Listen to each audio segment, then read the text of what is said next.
Okay, so now I'm going to show you how to post a story on Instagram. So from your profile page, click on the little home button in the left bottom corner, which I've just clicked on now, it's gone black. Then at the very top, there's a little camera button. Click on that, it's also on the left. This is my stories area where I can work on my stories, and if you look right at the bottom you'll see it says normal. So we're going to just do a simple story for today. There's lots of features that you can do. I'm going to do some more videos about those in a minute, but this is just for a basic story. Then if I look to the left along from the big central button, there's a little square box, and that takes me to my photo gallery. So I'm going to click on that, and then I can see my photo gallery, and I've uploaded some images specifically in the dimensions for Instagram stories, and I've cropped them and I've made them ready. So that's something to do before you get to this stage, if you can, is just to crop some images either in Canva or on your phone so that they are the right size and ready for you to use on Insta stories. Then I can select an image to use. So I'm going to select the ring in the phone. And now I've got my image up on my story. So next I'm going to add some text. So in the top right hand corner there is a bunch of different things, and there is an AA button which is the text. So I'm going to click on that. Then I'm in my text area, so I can start writing a message.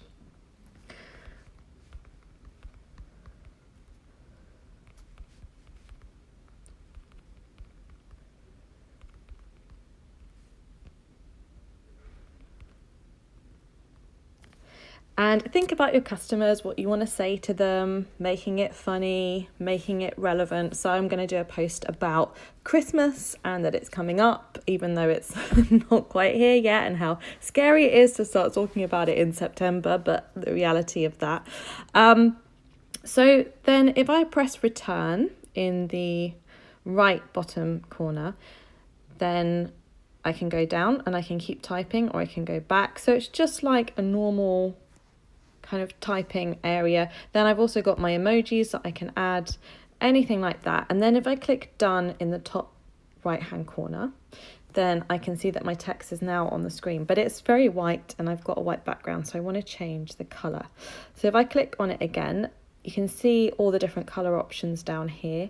So I'm going to go with black, just so it really shows up. And I can also just use my finger, I'm just dragging it up and to put it where I want it, and I'm just to pinch in, I just pinch in to make it smaller, or out to make it larger. So I'm just doing this all really simply with my fingers, and it's kind of something you get used to it. The more you do it, it becomes just second nature.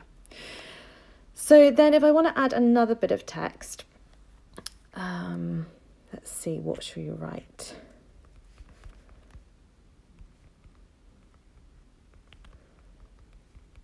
Get your Xmas shopping in early. And you can have a think again about what you want to share with your customers. Then I'm going to change the colour, but I want it to be a similar colour to the ring. So I've just selected a blue, but I want it to actually be a blue from the ring. So I'm going to select the picking tool at the far left of the colour chart. Just a little picking tool. I'm just going to click on that. Then it brings up this area. And basically I'm just going to use my finger to scroll around. And you can see that I'm basically able to select a colour exactly from my image, which I think is a really nice feature because it means you can make everything match really nicely. So you don't have to just use the colours provided. Then another nice feature that I quite like is if you look at the top left again, I can select where I want my text to be on the page. So I can go left, right, central. So all I'm doing is tapping on that button at the top left corner, and that gives me those options. And then one along from that, there's an A with 2 stars, and that basically makes the background the colour instead of the foreground, which is quite nice. Then along from that again, you'll see in the centre there's something called typewriter. So the mode that I'm using at the moment is typewriter, but there are lots of different modes for fonts. So I'm going to click on that where it says typewriter, and it gives me strong, classic, modern and neon. So they're the different options that I can use, and then back to typewriter. And if I flick through the different ones, it gives me different options. So if I click the A star, the colour will go off, go back on. Same for classic, and modern, you don't have that option, or neon.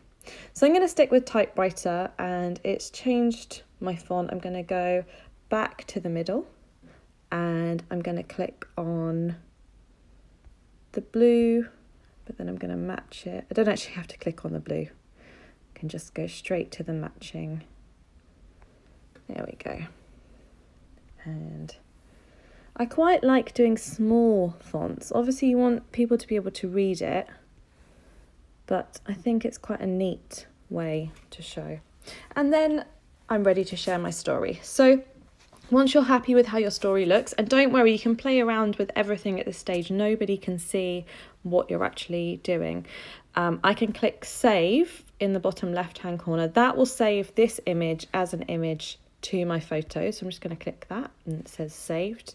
Then to actually add it to my story, I click the plus button next to it, which says your story. So until you click that button, nobody can see what you've done. So you can play around, experiment, explore, and then press plus and add it to your story. There's also a send to button if you want to send it specifically to a particular group or set of followers or an individual person, then you can do that as well. There's lots of other things you can do with stories, and I'm going to show you some more videos on how to use other features soon. But for now, have a go at uploading an image and playing around with text, and get to grips with posting your first stories. All right, bye for now.